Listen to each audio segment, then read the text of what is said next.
नमस्कार, good morning, सुप्रभात। आज का दिन बुधवार। बाबा सोमेश्वर नाथ की कृपा आप सबों पर सदैव बनी रहे। बुधवार का मतलब मरकरी प्लैनेट से है। मरकरी प्लैनेट का कलर व्हाइट है। दोस्तों, आज प्रभु श्री राम, भगवान श्री राम, राजा रामचंद्र के ऊपर चर्चा करते हैं। अभी अभी परसों विजयादशमी था। विजयादशमी माता के विदाई के साथ भगवान राम, जो लंकापति, अत्ताताई, लंका नरेश, रावण का वध किया, लंका पर विजय प्राप्त किया और उसके बाद उनका आगमन अयोध्या होता है। फिर अयोध्या में लक्ष्मी पूजा का आयोजन किया जाता है, जिसे दीपावली कहते हैं।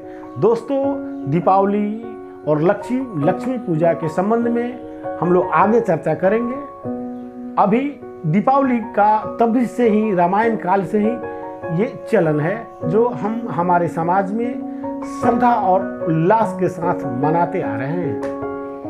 तो दोस्तों, भगवान राम देखिए, पश्चिमी देशों को देखिए, वेस्टर्न कंट्रीज को देखिए, यूरोपीय देशों को देखिए, तो उनमें क्या है कि राजा की कहानियां हैं ऐतिहासिक रूप से, जो हमारे यहाँ भी हैं। लेकिन एक राजा आया, राज किया, मर गया, उसका वंश हुआ, वो कुशल राजा हुआ या अत्याचारी राजा हुआ, मर गया, इससे कुछ खास लेना देना नहीं है। ये जस्ट एक नॉर्मल प्रक्रिया है जो वहाँ के इतिहासों में, पश्चिमी सभ्यताओं में राजाओं के बारे में इस तरह से लिखी हुई है। हमारे यहाँ जो करीब 5000 वर्ष पहले, जब आदि योगी का समय था, जब हमारे पूर्वज पूजते थे, हमारे पूर्वज के सामने भगवान राम, राजा रामचंद्र एक मिसाल हैं। और भगवान राम, राजा रामचंद्र की कहानी ऐसी कहानी है, सर्वादित है, सब जग जाहिर है, सब लोग जानते हैं। इस धरती के कोने कोने में भगवान राम को कौन नहीं जानता। इसका कारण क्या है कि भगवान राम सिर्फ शासक ही नहीं थे, सिर्फ राजा ही नहीं थे। इस धरती पर मनुष्य समाज में, मानवता में, इंसानियत में, पुरुषों में उत्तम थे, जिनके जीवन शैली को हमें अनुकरण करना चाहिए, जिनके मार्ग पर हमें चलने का प्रयास करना चाहिए। एक मनुष्य को, एक व्यक्ति को कैसा होना चाहिए, ये सीख मिलती है रामायण के भगवान प्रभु श्री राम से। तो मित्रों, इसलिए ये भी भगवान राम, रामायण, जो हमारे हिंदुओं के प्रसिद्ध चर्चित ग्रंथ है, जो सर्वविदित है, सभी लोग जानते हैं। तो भगवान राम का राज, जिसे राम राज्य कहते हैं, राज उन्होंने किस कुशलता से की, अपने जीवन को कैसा जिया, अपने परिवार के साथ अपने जीवन किस तरह से गुजारे, उनको क्या क्या उनके ऊपर विपत्तियां आई, क्या क्या उन्हें झेलना पड़ा। एक सच्चे व्यक्ति को, एक सच्चे मनुष्य को, एक सच्चे इंसान को वैसा ही होना चाहिए। वैसा तो हम हो नहीं सकते, वो तो प्रभु हैं, लेकिन हम उनका ही अंश हैं। तो बस उनकी छाया हमारे ऊपर बनी रहे, बस हमें यही प्रार्थना है। और छाया कब बनेगी? जब आप पिता आपसे कब आकर्षित होगा? जब पिता के मनपसंद अथवा जो जरूरी चीजें हैं, जो होने चाहिए, आप उसके अनुरूप, प्रकृति के अनुरूप कार्य करते हो, तो निश्चित रूप से आप अपने पिता के लाडले बन जाते हो। उसी तरह से आप प्रभु श्री राम के लाडले बन जाओगे। तो बस प्रभु राम को पूजने से सिर्फ आप उनके लाडले नहीं बन सकते। प्रभु राम का कथन है, प्रभु राम का दृष्टि है, प्रभु राम का ये अनुकरण करने के लिए हमारा सौभाग्य है कि हम वैसे मार्ग पर चलने का प्रयत्न करें जो ज़्यादा से ज़्यादा हम प्रभु राम के करीब पहुंच सकें। दोस्तों, यही हम सभी व्यक्तियों का कर्तव्य होना चाहिए, फर्ज होना चाहिए। देखिए, वैसा व्यक्ति, हम लोग पतिव्रता बनते हैं, पत्नियां पतिव्रता बनती हैं, या कोई पति अपने पत्नी के प्रति भी पवित्र है। तो इस तरह से जो भी लोग हम लोग बनते हैं, देखते हैं।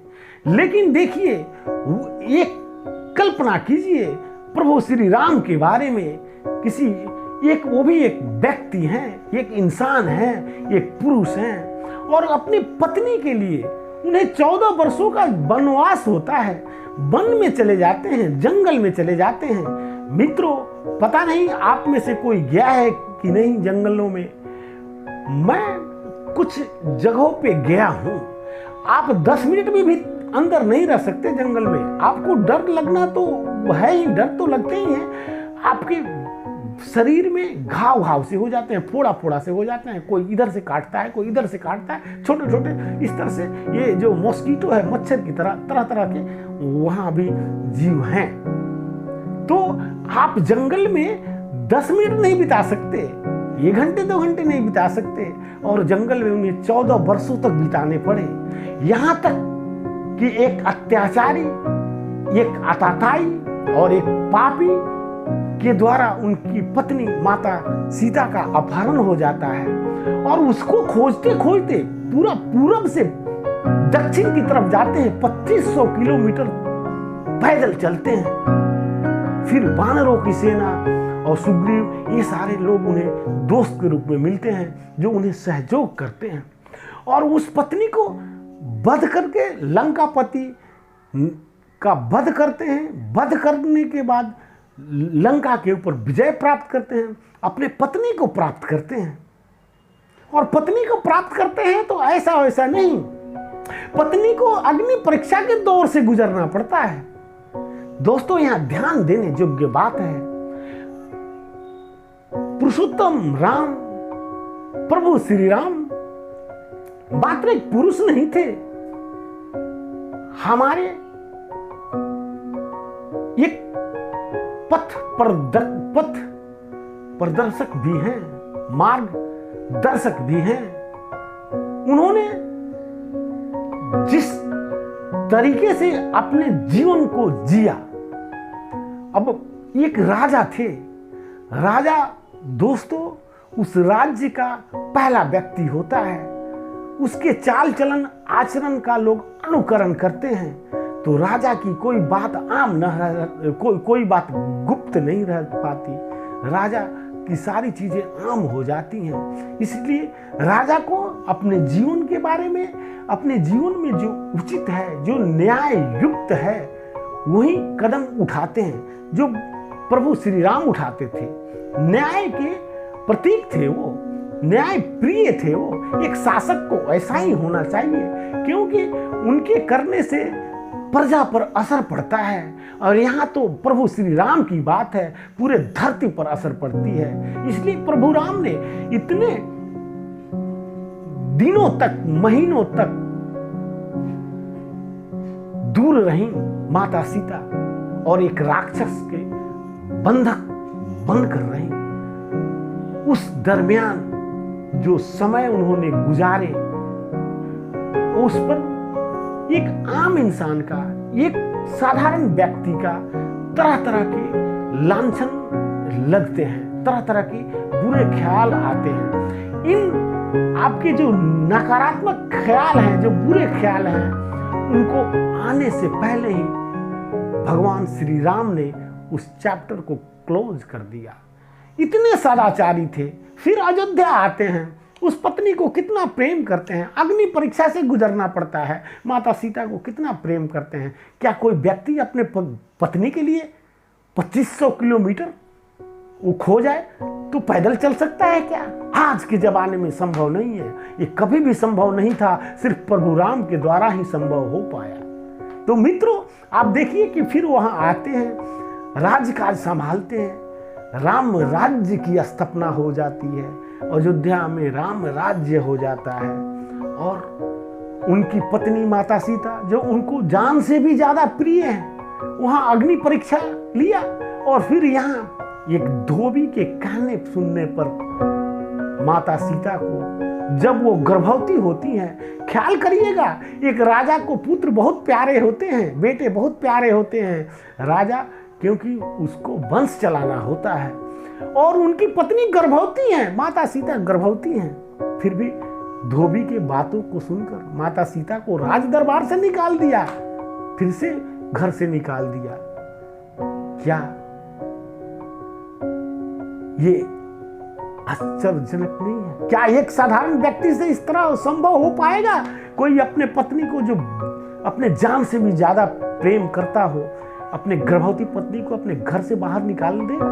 कोई नहीं निकाल पाएगा, कोई नहीं निकाल पाएगा प्रभु श्री राम के अलावा। तो प्रभु श्री राम का यह संदेश है कि एक शासक को कैसा होना चाहिए, एक जनप्रतिनिधि को कैसा होना चाहिए।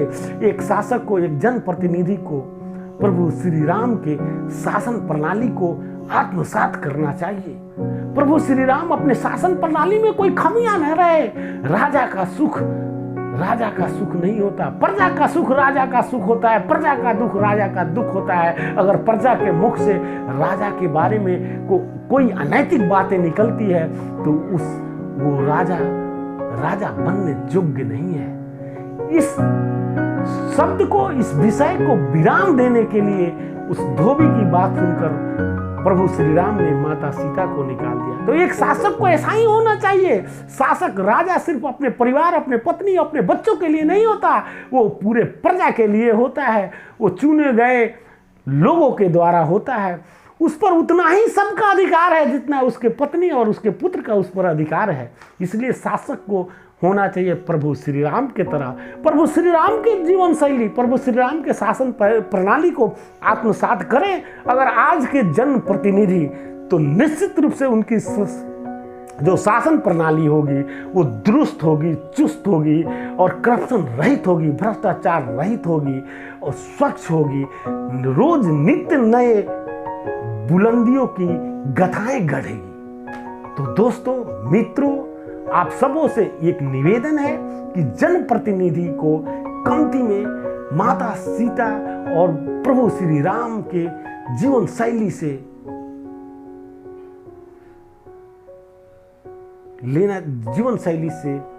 सीख लेना चाहिए। तो इसलिए सिर्फ प्रभु श्री राम और माता सीता को औरतें भी सीख ले सकती हैं। वो भी हर पल त्याग की भावना रखती हैं, अपने पति को कभी दुखी नहीं करती, पति से निकला हुआ मुख का बात को वो अपने अंदर लगा लेती हैं और उस आदेश के पालन करने में जुट जाती हैं।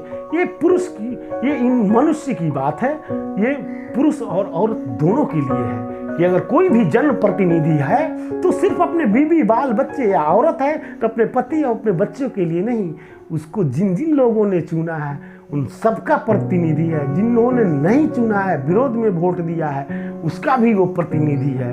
और उसको अपनी शासन प्रणाली में इस तरह से इस तरह से स्पष्टता लानी पड़ेगी, इस तरह से पारदर्शिता लानी पड़ेगी, एक आईना की तरह किसी प्रजा को उसकी सारी कार्य शैली, कार्य प्रणाली एक आईना की तरह झल झल दिखाई दे। तो मित्रों, इस तरह से होना चाहिए प्रत्येक जनप्रतिनिधि को। भगवान राम, राजा रामचंद्र के शासन प्रणाली को निश्चित रूप से आत्मसात करना चाहिए, तभी वो शासक कुशल शासक कहलाएगा। और साथियों, मैं आपसे एक निवेदन करना चाहता हूं, जो मित्र मुझे सुनते हैं, अगर मेरी वाणी उन्हें अच्छी लगती है या मुझे आप प्रोत्साहित करना चाहते